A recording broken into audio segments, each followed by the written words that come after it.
வணக்கம் ஷெஃப், வணக்கம். நீங்க எப்படி போயிட்டு இருக்கு? நல்லா போயிட்டு இருக்கு. நல்லபடியா போயிட்டு இருக்கா லைஃப்? ஸோ நீங்க நம்பர் ஆஃப் போர்ஷன்ஸ் அப்படின்னு சொல்லி நீங்க குக் பண்ணுவீங்க இல்லையா மைல்ஸ்டோன் ஹோட்டல்ல? லார்ஜ் நம்பர், அதாவது இது வரைக்கும் எவ்வளவு அதிகமா நீங்க குக் பண்ணிருக்கீங்க ஒரு பல்க் ஆர்டர்ல? Bulk order 2000 at a time. இந்த 2000க்கு starter, gravy special. Ya really because just last 2 months before. So அந்த 2000க்கும் வந்து பாத்தீங்கன்னா நீங்க வந்துட்டு பல்கா குக் பண்ணிருக்கீங்களா? ஒரு ஆள் பண்ண முடியாது, நான் மட்டும் பண்ண முடியாது. Okay. I have team, my team. No 15 people. உங்களுக்கு கீழ இருக்க அந்த 15 பேர் எல்லாரும் சேர்ந்து நம்ம பண்ணலாம். சரி, அது ஈஸின்னு நினைக்கிறீங்களா? 15 பேருக்கு வந்து ஒரு food very easy. Very easy. Very very easy. when come that time அதே 2000 people ஆர்டர் வரும்போது நம்ம வந்து பர்னர்ல கம்மி பண்றது, ஓட்ஸ்ல ஜாஸ்தி போடுறது, சார்கோல்ல குக் பண்ணி ஜாஸ்தி பண்ணோம். சோ சார்கோல்ல சமைச்சா டேஸ்ட் வேற மாதிரி இருக்கும். டிஃபரெண்டா நல்லா இருக்கும். அது என்ன காரணம்? அது எல்லாமே ஒரே ஃப்ளேம்ல இருக்கும். ஸ்லோவா ஃபயர், ஒரே ஃபயர், அதுல ஈவனா இருக்கும். ஒரு ஈவனா ஃபயர் கரெக்ட்டா வருதுல, அதெல்லாம் டேஸ்ட். ஓகே. அதுல மோஸ்ட்லி முஸ்லிம் வந்து அதெல்லாம் தான் குக் பண்றது பிரியாணிக்குலாம். சோ நீங்க பிரியாணி ஸ்பெஷலிஸ்ட்னு கேள்விப்பட்டேன். ஆமா. என்ன பிரியாணி ஸ்பெஷலிஸ்ட் நீங்க? எந்த ஊர் ஸ்பெஷல்? ஆக்சுவலி ரொம்ப ஆர்காடு பிரியாணி. ஆர்காடு பிரியாணி நம்ம ஊர் ஸ்டைல் வந்துட்டீங்க கடைசியா. எங்க பிரியாணி சமைச்சு கொடுத்துட்டு செம்மையா இருக்குன்னு அவார்டு, அதாவது பை எப்படி சொல்றது, ராமச்சந்திரா பை ஸ்பீச்ல ராமச்சந்திரா மெடிக்கல் காலேஜ்ல மிஸ்டர் டீன் அவர் எனக்கு பிரியாணி ரொம்ப லைக் பண்ணாரு. உங்க பிரியாணி ரொம்ப லைக் பண்ணாரு. என்னன்னு சொன்னாரு? எப்படி அப்ரிஷியேட் பண்ணாரு உங்களை? அவர் என்னன்னா, இப்போ ராமச்சந்திராவில் நிறைய பிரியாணி செய்கிறாங்களே, நிறைய இது ரெஸ்டாரண்ட்லாம் இருக்குது. பட் நம்ம கிட்ட தான் வந்து வாங்குவார். எமர் ஃபுட்ஸ்னா அங்கே பிரியாணி நம்ம கிட்ட தான் வாங்குவார். ஏன்னா நம்ம வந்து பிரியாணி பாய் ஸ்டைல் பிரியாணி ரெடி பண்ணுறோம். ஓகே. முஸ்லீம் பாய் ஸ்டைல் ரெடி பண்ணுற மாதிரி சார்கோல் ஓல்ஸில் ரெடி பண்ணுறது, கட்டாக சொல்லுவாங்க. அதே மாதிரி அதே தம்ல ஒரே தம், not for mixing anything. Same like marriage பிரியாணினா marriage house biryani like same. Okay, very good. இது மாதிரி நிறைய விஷயத்துக்கு நீங்க இன்னும் அப்ரிஷியேட் வாங்கிட்டே இருக்கணும். ஸோ இன்னைக்கு எங்க மக்களுக்காக சூப்பரா என்ன பண்ண போறீங்க? இப்போ இன்னைக்கு இது வரைக்கும் தக்காளி ஹல்வா இது வரைக்கும் பார்க்கல.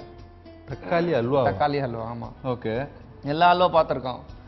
Carrot halwa, beans halwa, beetroot halwa, பூசணிக்காய் ஹல்வா, தால் ஹல்வா. பட் தக்காளி ஹல்வா, ஒரு நியூ தக்காளி ஹல்வா இது வரைக்கும் பண்ணியிருப்பாங்க. பட் யாரும் பண்ண மாட்டாங்க, யாரா இல்ல. இது வரைக்கும் இவ்வளவு தூரம் வளர்ந்துருக்கோம், எங்களுக்கு இது வரைக்கும் கேள்விப்பட்ட மாதிரி இல்லை. ஆமா. ஸோ நான் தக்காளி ஹல்வா ரெடி பண்ணிட்டு நம்ம ஜனங்களுக்கு காட்ட போறோம். ஓகே, மக்களுக்கு அதை காட்ட போறீங்க எப்படி அப்படின்னு சொல்லிட்டு. ஸோ அதுக்கு முன்னாடி தக்காளி அல்வா ரொம்ப புதுசா இருக்குல்ல, வித்தியாசமாவும் இருக்கு. அது எப்படி செய்ய போறாரு அப்படின்னு பாக்குறதுக்கு முன்னாடி அதுக்கு தேவையான இன்கிரீடியன்ஸ் என்ன அப்படின்றது சொல்லுவார், பார்க்கலாம். Tomato, elaichi sugar powder, cashew nut, dry grapes, sultanas, ghee, sugar, cornflour. Super. தேவையான பொருளை நம்ம ஷெஃப் வந்து பார்த்தீங்கன்னா அட்டகாசமாக சொல்லிட்டாரு. இது வரைக்கும் யாருமே வந்து நான் திருப்பி ஏன் இதை சொல்கிறேன் அப்படின்னு பார்த்தீங்கன்னா, தக்காளி அல்வா அப்படின்னாலே கண்டிப்பாக யாரும் இது வரைக்கும் கேள்வி கூட பட்டிருக்க மாட்டீங்க. இப்படி ஒன்றத்தில் சமைக்கலாம், இப்படி ஒரு இன்க்ரீடியண்ட்டில் வந்து பார்த்தீங்கன்னா அல்வா செய்யலாம் அப்படின்ட்டு யாரும் பிளான் கூட பண்ணியிருக்க மாட்டீங்க. ஆனால் நம்ம ஷெஃப் வந்து பார்த்தீங்கன்னா ஹோட்டல் மைல்ஸ்டோன்லேருந்து மக்களுக்கு வித்தியாசமாக ஏதாவது ஒரு டிஷ்ஷை சமைச்சு கொடுத்துட்டே இருக்கணும். அவங்க வந்து நிறைய சாப்பிட்ணும், நிறைய விஷயங்கள் வந்து பார்த்தீங்கன்னா புதுசாக கற்றுக்கணும் அப்படின்னு சொல்லிட்டு அவர் ட்ரை பண்ணார். த பெஸ்ட்டு, அதாவது சொல்கிறது பெஸ்ட் அல்வா அப்படின்னு கூட சொல்லலாம் அவர் சமைச்சதில். ஸோ அதனால் அதை உங்களுக்காக இன்னைக்கு ப்ரிப்பேர் பண்ணி காட்ட போகிறாரு. என்னடா பேசினே இருக்கிற, எப்போ ஸ்டார்ட் பண்ண போகிறேன் அப்படி தானே நீங்கள் யோசிக்கிறீங்க. அதோ இப்போ ஸ்டார்ட் பண்ண போகிறோம். என்ன ஷெஃப் பண்ண போகிறோம்? ஃபர்ஸ்ட்டு வந்து நான் அடுப்பு பார்த்து வைக்கணும். ஓகே. ஸோ ஃபர்ஸ்ட் ஸ்டெப் நம்ம வந்து கடாய் ஹீட் பண்ணிவிட்டு நெய் கொஞ்சம் போட போகிறோம். நெய் ஃபர்ஸ்ட் ஸ்டெப். கீ போர் பண்ணி. ஓகே. கொஞ்சமாக கீ, ஜாஸ்தி கீ வேண்டாம். அதில் கேஷ்நட்,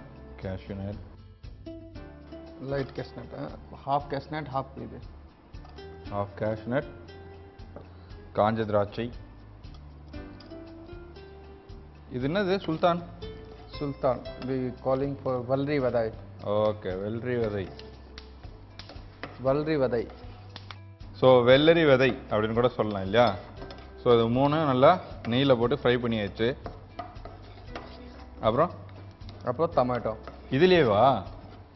டொமேட்டோ என்ன டொமேட்டோ? பெங்களூர் டொமேட்டோ? நாட்டு தக்காளி. பெங்களூர் டொமேட்டோ கொஞ்ச நாளைக்கு வராது, ஏன்னா அங்கே செம்ம மழை. ஸோ நாட்டு தக்காளியா பொடியா நறுக்கி, ஓகேவா? ஏன் டைஸா பெருசா போடக்கூடாதுன்னு கேட்காதீங்க. அப்படி போட்டீங்கன்னா குக்கிங் ப்ராசஸ் ரொம்ப லென்த்தியா போயிடும். நல்லா இருக்காது. சவுக் பீஸா கட் பண்ணணும். ஆமா. நல்லா பொடிசா கட் பண்ணீங்கன்னா குக்கிங் ப்ராசஸ் ஈஸியா இருக்கும்ட்டு நம்ம ஷெஃப் இது பண்ணிட்டு இருக்காரு. நெய் ஆட் பண்ணோம், முந்திரி, திராட்சை, அப்புறம் இந்த வெள்ளரி சீட் அதையும் ஆட் பண்ணியாச்சு. அதுக்கப்புறம் தக்காளியும் ஆட் பண்ணியாச்சு. இது எவ்வளவு நேரம் ஷெஃப் இந்த அல்வா பொதுவா சமைக்கிறதுக்கு டைம்? ஒரு 20 மினிட்ஸ், 20 நிமிஷம். 20 நிமிஷம் இல்லை 5 நிமிஷம் அவ்வளோதான். 5 நிமிஷம் 20 நிமிஷம் ஆகும். சரி, உங்களுக்கு எப்படி தோணுச்சு இந்த மாதிரி வந்து டொமேட்டோ அல்வா செய்யலாம் அப்படின்னு சொல்லிட்டு? டொமேட்டோ அல்வா செய்கிறதுக்கு எதுனா அல்வா புது ஜனம் வந்து எல்லா அல்வா சாப்பிட்ருப்பாங்க. கேரட் அல்வா சாப்பிட்ருப்பாங்க. நார்மலாக வெளி ஹோட்டலில் வந்து ஆமாம் அல்வா அவங்க எப்படியும் சாப்பிட்டு எல்லா அல்வா இருக்கும். கோதுமை அல்வா இருக்கும், கேரட் ஹல்வா இருக்கும், பீட்ரூட் இருக்கும், காஜர் இருக்கும், எல்லாம் இருக்கும். பட் டொமேட்டோ ஹல்வா எங்கே இருக்கு? எங்கே இருக்கு? நம்ம ஹோட்டல் மைல்ஸ்டோன்ல மட்டும் தான் இருக்கு. அதுவும் நம்ம ஷெஃப் இருக்கிற இடத்துல தான் இருக்கு. அதான் this is my style. Okay. I will doing this myself. I will think about that thing, how to make it for tomato halwa. சரி, டொமேட்டோல வந்து நம்ம அந்த தக்காளி தொக்கு செய்யறதே ரொம்ப கஷ்டப்படுவோம் இல்லையா? அதில் மிளகாத்தூளை போட்டு உப்பு போட்டு அது ஒரு தொக்கு மாதிரி வருதுக்கு இல்லையா? ஏன்னா அதில் வாட்டர் கண்டென்ட் அதிகம்னு சொல்லிட்டு. இப்போ அல்வாவில் வந்து வாட்டர் கண்டென்ட் இருக்கா நம்ம அல்வா பண்ணவே முடியாது. புரியுதுங்களா நான் சொல்றேன்? ஆமா புரியுது. பட் இதுல வாட்டர் கண்டென்ட் வர வர நம்ம இரிட்டேட் ஆகும். ரொம்ப நேரம் குக்கிங் எடுக்கும் இல்லையா குக் பண்றதுக்கு? அது ஒன்றும் ஆகுது. இங்கே பாருங்க, ஒன்று அதில் கொஞ்சம் கூட வாட்டர் இருக்காது. மேன் அதில் கார்ன்ஃப்ளவர் நம்ம ஆட் பண்ணுறோம்ல, நம்ம அது திக்னஸ் வந்துடும். ஓகே ஓகே, அந்த வாட்டர் கண்டென்ட் அப்படியே பிளாக் பண்ணிடும். இது நல்லா மாஸ் ஆகிறதுக்கு அப்புறம் சுகர் போட்டோன்னு கொஞ்சம் மெல்ட் ஆயிரும். சுகர் போட்டதுக்கு அப்புறம் மெல்ட் ஆகிடும். இது எதுக்கு என்ன சொல்கிறோன்னா, இங்கே நம்ம புஃபே போடுவோம்ல ரூம் கெஸ்ட்டு, நம்ம எம்ஏபிக்கு.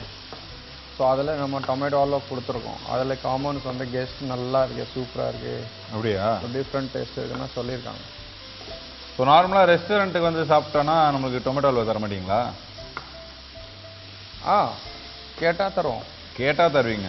பட் ஆனால் மைல்ஸ்டோனில் ரூம்ஸில் வந்து பார்த்தீங்கன்னா நீங்கள் ஃபுட்டு அவங்க ப்ரொவைட் பண்ணும்போது, அதை நீங்கள் ப்ரொவைட் பண்ணும்போது காம்ப்ளிமெண்ட்ரியாக டொமேட்டோ அல்வாவும் கொடுத்துருவீங்க. காம்ப்ளிமெண்ட்ரி கிடையாது, அதை கூட இன்க்ளூட் தான். அவங்க room charge is giving, no? ஆமாம் ஆமாம். Then include food charge also together. Okay okay. This is not free, you want together. Very good very good.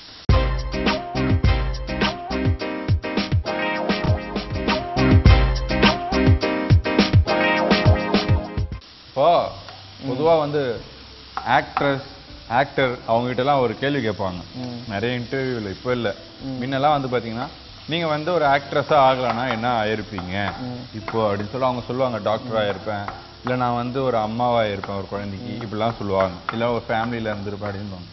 இப்போ அந்த கேள்வியை வந்து முதல் டைம் உங்ககிட்ட நான் கேட்குறேன்.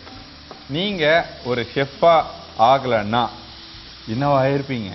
ஒரு நல்ல அப்பனா ஆயிருப்பேன். அப்போ கூட வேலைக்கு போனோம் சம்பாதிக்கணும்லாம் தோணாது இல்லை? சம்பாதிக்கலாம். எனக்கு செஃப்னா ரொம்ப பிடிக்கும். ஓகே. இல்லையானா நல்லா ஒர்க்னா ஒரு டாக்டர் ஆகணும்னு ஆசை இருந்துச்சு. நீங்கள் டாக்டர் ஆன ஆசை இருக்குது, இன்ஜினியர் ஆன ஆசை, அப்படி நாட் இன்ஜினியர், என்ன ஆகணும்னு ஆசை உங்களுக்கு? டாக்டர். ஏன் அப்புறம் அது படிக்காமல் அப்புறம் இது பண்ணீங்க? ஷெஃப் ஆகிறதுக்கு காரணம் என்ன, டாக்டருக்கு அந்த அந்த டைமில் என்னோட ஃபேமிலியை படிக்கிறதுக்கு அவ்வளோ காசு இல்லை. ஓகே. ஸோ அதனால செஃப் ஆகிட்டேன். செஃப் படிக்கிறதுக்கு ரொம்ப கம்மி காசு. ஓகே. டாக்டர் படி வைக்கிறதுக்கு அந்த டைமில் கூட 50 lakhs 30 lakhs 40 lakhs தேவைப்படும்ல. ஸோ நம்ம ஃபேமிலிக்கு அதுக்கு இது போடாது. ஸோ அதனால இது படித்தேன். பட் இப்போ நீங்கள் ஹாப்பியாக இருக்கீங்க இந்த? ஐ am happy. Yeah, very good. இப்போ என்ன வேணும் அடுத்தது? அடுத்தது வந்து சுகர்.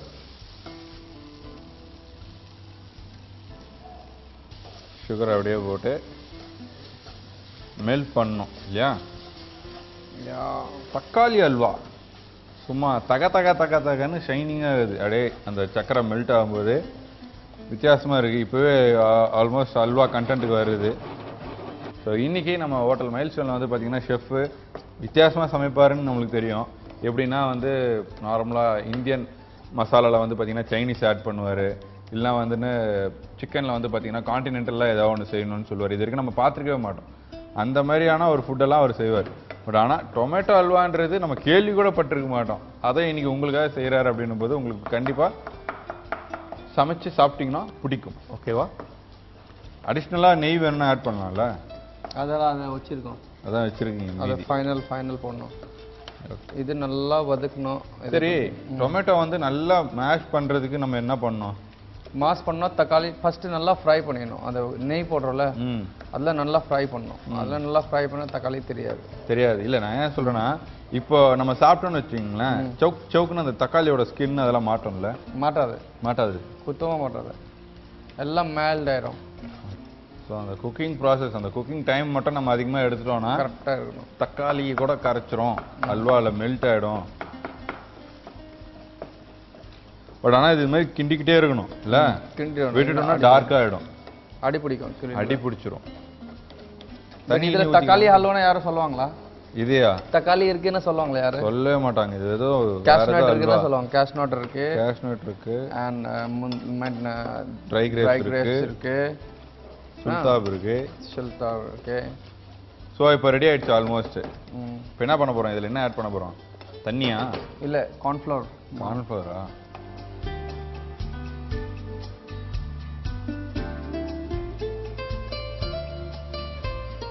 ஸோ கார்ன்ஃப்ளவர் கொஞ்சோண்டு.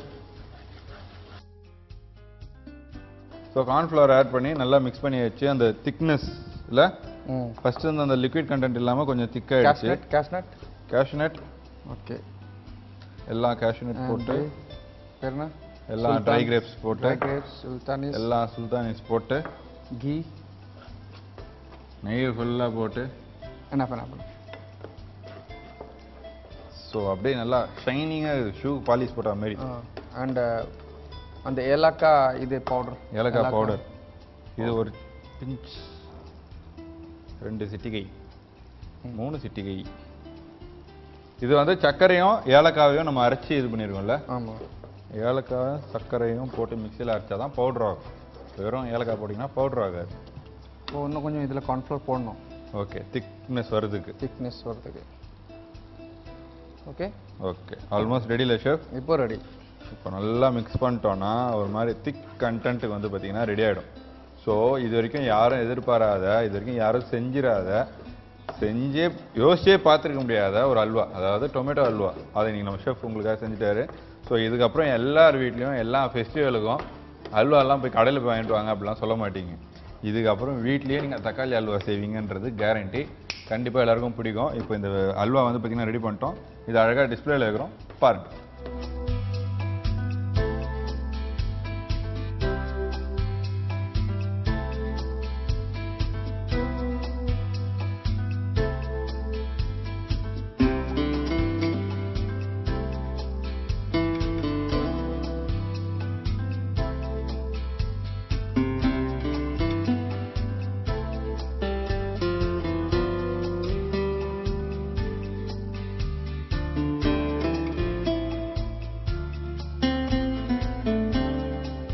ஸோ ரொம்பவே சுட ஸ்வீட்டாக வந்து பார்த்தீங்கன்னா நம்ம ஷெஃப் வந்து நமக்காக ஒரு சூப்பரான புது